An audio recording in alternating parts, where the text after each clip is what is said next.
Hi, today we are going to make our first video in the series of videos for self-defense for women by Jukaado. Before we go into showing the different techniques and going about different simulative attacks for a real life situation attack, we would like to talk and discuss about self-defense and the wrong concepts or ideas that are out there. So today's video is just a basic introduction on self-defense and what you need to do. To begin with, what do you understand by the word self-defense? Well, I've asked a lot of people through numerous workshops and I have always come across the answer, protecting yourself. Well, to an extent it is right, but self-defense is more than just protecting yourself. If I slap you and you slap me back, it is still protecting yourself. But in my opinion, that is not self-defense. Self-defense, in my opinion, is when you are able to intercept the intention of your attacker to actually attack you before he actually does attack you, and you reciprocate, respond, or take preventive action before the attack is actually landed or the strike has actually landed on you. That is self-defense. So, in simple language, you need to know that you are going to be attacked and you need to take the steps to prevent yourself from becoming a victim before the attack is completely in action. Okay? So, now what is the most important thing when you need to be alert, to be knowing that you're going to get attacked? You need to have awareness. You need to be aware of your situation, of your surroundings, of people on the road, of everything around you. And in my opinion, that's the most difficult thing in today's smartphone world for the modern generation to follow. Well, you will wonder why, and it's simple. When anyone leaves their home today, or is heading back from work to home, or is just going out to the market or to a shop close by, this is what I see. Everyone has their cell phone with the earphones plugged in, and either they are listening to blaring music or they are busy talking to someone. Now, if you are going to be concentrating on your cell phone, on your MP3 player, your attention, your awareness to the things around you has diminished by close to 80%. So you do not know when you are going to be attacked, because it's important to listen to the song while traveling in a common public transport, or while being a co-passenger in a car, or while walking down the street. It is important that we need to talk to someone. We can't do it when we go home, can we? So, my first important suggestion is, do not use your cell phone, MP3 players while on the road. Focus on the road. Okay? It's simple. 60% of the time, an attacker has already planned, already decided to attack someone. He may have not selected his victim, but he has already planned to attack someone today. And when you pass by, being vulnerable, gullible, as you are not aware of his presence, his intention, then he selects you over another person who is more aware and alert. It's simple. When we walk down the street and we see a cute small little dog, say a Dachshund or a Pomeranian walking down the road, we would like to play with it, right? But if you see a Doberman or a Rottweiler snarling and walking down the road, you would cross the road, right? It's the same thing with human beings. You give out the body language that you are ready to protect yourself, and there are lesser chances someone will attack you. Okay.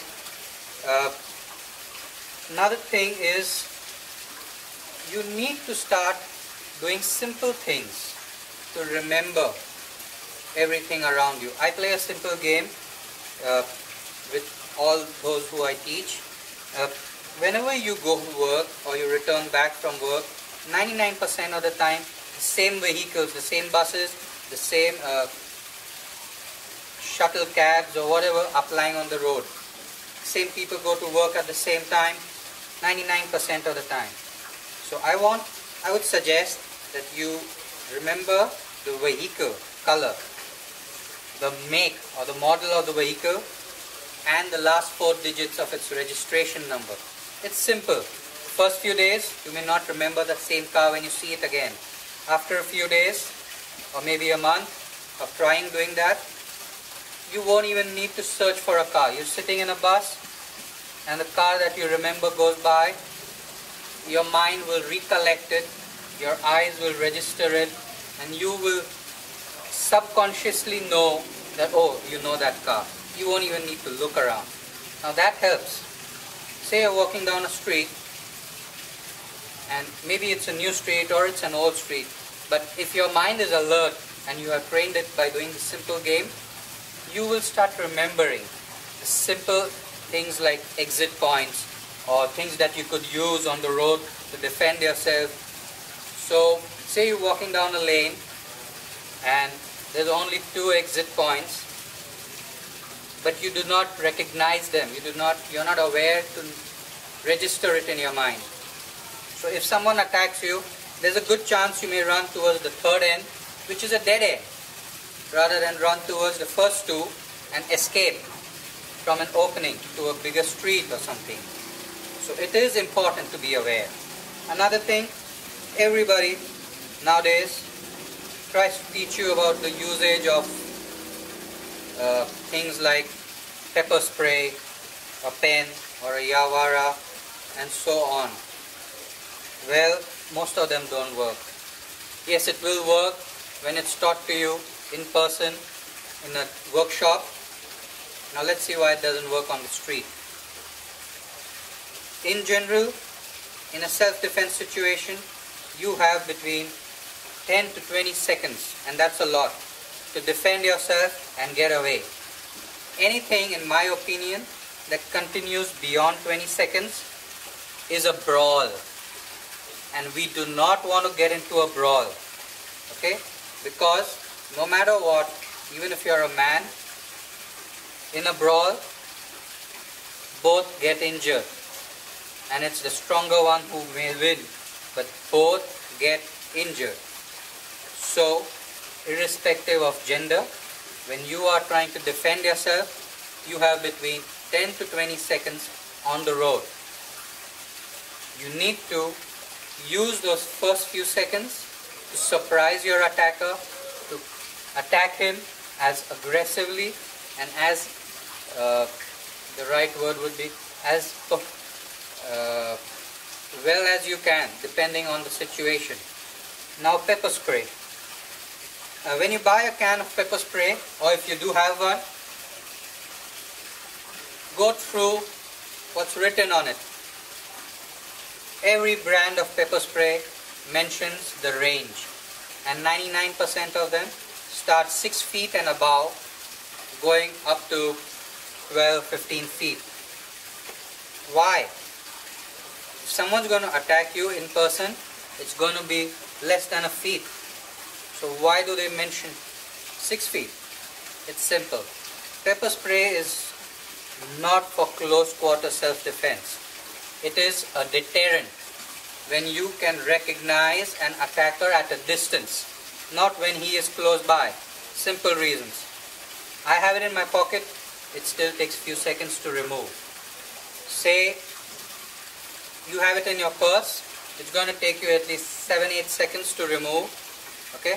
Unless you walk on the road like a commando with everything strapped on your waist, or you hold everything in your hand ready to strike. which doesn't happen.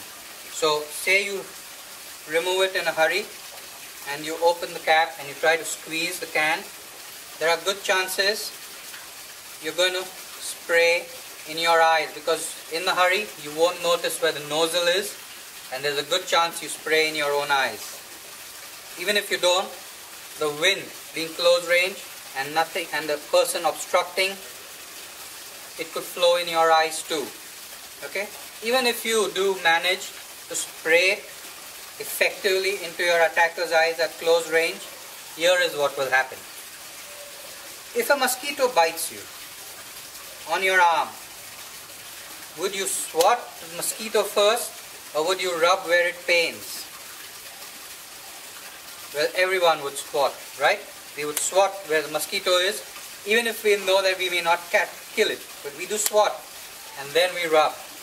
Similarly, if someone sprays pepper spray in your eyes, your first reaction will be to strike, will be to grab that person. So your attacker will strike you, possibly grab you with your hair or your clothing or your arm, and then once he has struck and grabbed you, he may rub his eyes so he can see and attack you more aggressively. Important thing about self-defense, do not make your attacker more aggressive than he is. What do I mean by that?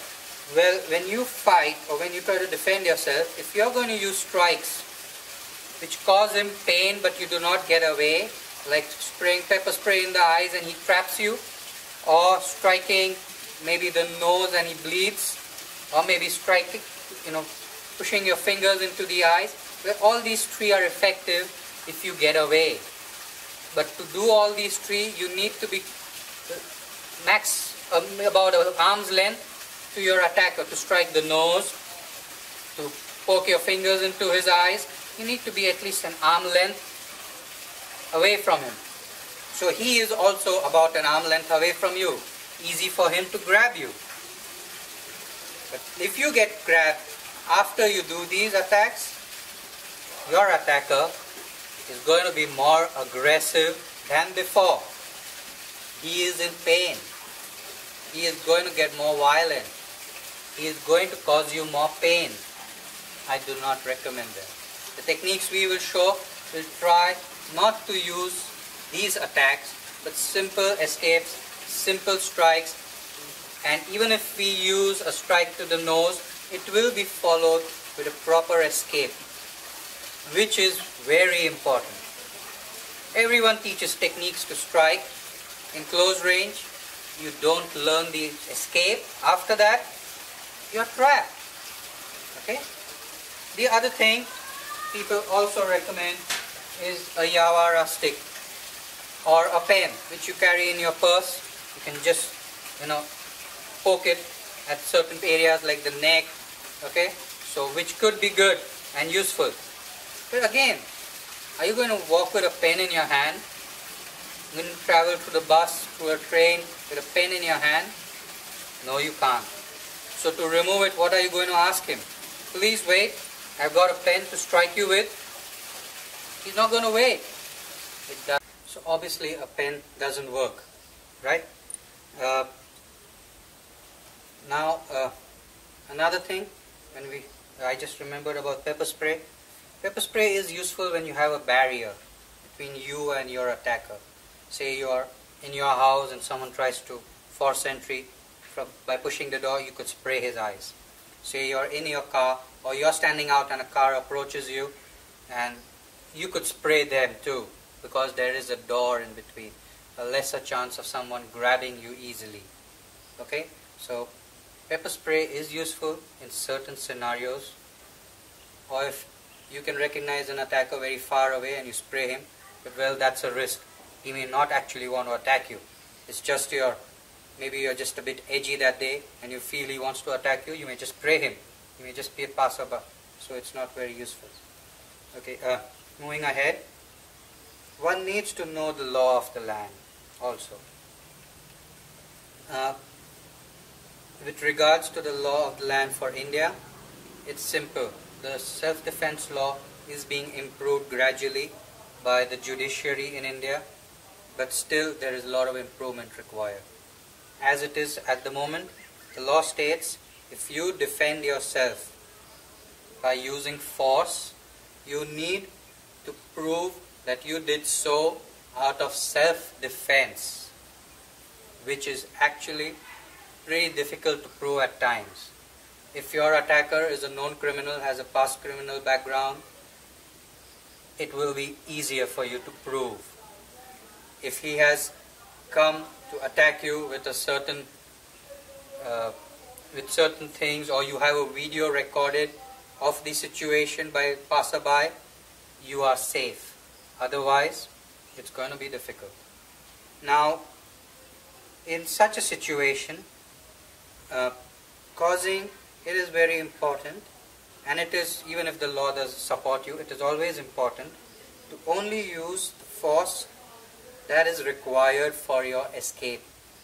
One should not just keep striking, even if the attacker is down, and keep beating him or making sure he doesn't even move. Well, our aim is not to break his bones. Our aim is not to put him or to knock him out. Our aim is to immobilize the attacker temporarily, that allows us sufficient time to escape. Now, keeping the law in mind, many suggest striking the groin. I have no issue with that, but with regards to the law in India, I recommend you do not. It's simple. To strike the groin, one needs to be maybe an arm's length, half a forearm, my forearm length away from the attacker, because 99% of the time people strike with the knee. So you are actually very close to your attacker when you do that. Maybe more closer than you would try to poke his eyes. Okay? So now when you strike the groin, depending on the force that you use to strike, there is a good chance that the man may die. 65% of the time when you strike a groin, a man may die out of shock, and not out of the strike itself, but out of shock of being struck in the groin. It could cause excruciating pain, and that could result in the shock. I do not want my attacker dead on the road unless I feel it is either he or me who's going to walk out alive from that situation. So in my opinion, it's not right to strike the groin. There's another reason why. As I said, you would be less than an arm's length from your attacker to strike his groin. Say half my arm, that's still my forearm. So you're really close. When you strike someone's groin, he's going to bend forward. When he bends forward, say you're a lady and he's a man, when he bends forward, he may grab you out of rage, and he may fall down too, because you may pull trying to escape. So when he does fall with having a hold on you, you fall down first, he falls on top of you. Yes, he may take time to recover from your strike. You may be able to push him away and escape while he's recovering, but there's also a good chance he won't let you go. And now he will be even more aggressive than he would have been before you struck his groin. It's not worth it. Whenever you try and whenever you succeed in escaping or striking, always run towards the closest exit to a main road or to a bigger street or where people are. Always run. Run as fast as you can. Scream as loud as you can. It deters him from trying to follow you. No matter how much of pain he is in, there is a good chance he may try to follow you. So just scream, run as fast as you can. That will deter him. He may stop. Some suggest if you are going through a lonely road, stop your vehicle and go into, say, an ATM booth. Well, how will that help? Most of the ATM booths in India have a 60-plus-year-old security guard working the night shift. 99% of the time, after 9:30, he goes to sleep on the chair. Okay? So you get trapped in a small 100 square feet ATM room with a guy. Yeah, the police have a video recording it to check, but that doesn't save you. I would recommend going to a 24/7 pharmacy, like the Apollo pharmacies. They just lift the shutter and take you in. You can save yourself. Go to a petrol pump. Go to a hospital. Go to a hotel. Not a restaurant, a hotel. So you can go and sit in the lobby. Try to remember such locations on your way to work and back from work. They are important on every path. So it is important to know about places that would be open 24/7, especially at night, filled with people in it, like a hospital, a hotel, a 24/7 pharmacy, all along the route that you are traveling on. It can save your life. You can sit there peacefully. If it's surrounded by people, maybe call your family members to come and get you. Or if you feel the attacker is still outside and you don't have anyone to call the police. So it's up to you, but you need to be aware and protect yourself. In the videos to come, we'll be showing things like how to stand, how to face an attacker, how to escape, different simulated attacks, like someone trying to grab your chain, your purse, someone groping you, someone pulling your hair, someone grabbing you, and so on. Jukaado conducts a lot of workshops for corporates in India and Thailand and internationally too. We conduct workshops for corporates with regards to self-defense for women and for 5-star hotels too. We also do conduct QRT programs, that is quick response teams, for 5-star hotels, for corporate houses which have their own building or a facility. The QRT works on a simple thing, is where we train different staff members from different teams throughout your facility or your building, so that in an eventuality of say a fire or a hostage situation, or say a natural calamity like an earthquake or whatever, where you need some people to guide the remaining employees to a safe location, to save them from whatever is happening at the situation. So these people are trained not only in self-defense but escape from hostage situations, fire, fighting, and so on. So if you would be interested in something like that for your corporate house or your hotel, to get in touch with us and we could work something out for you. Do follow our website, our Facebook page, or our YouTube channel. And if you have any suggestions or have faced any situations which you would like a specific video on with regards to self-defense for women, do let us know. Do write in to us, do comment, and do give us your feedback on this, and we will surely make something up for you. So, happy training, be safe, and get fit, because being fit can save you. I always tell all my students when they join, if you can run 4 to 5 kilometers without huffing and puffing at a decent speed, you're safe. Your attacker may not run more than 500 meters if you run. He may just stop and leave you. Get fit. Start walking. Improve your pace at walking. Start jogging slowly. Start training. Do whatever you like, but get fit. A fit person is less vulnerable, doesn't look so vulnerable or gullible to attack, and an attacker always selects a vulnerable person, a person who he feels is an easy target. He may be wrong, but he will always select an easy target according to him. Anyway, hope you all liked our video, and see you all next time. Be safe.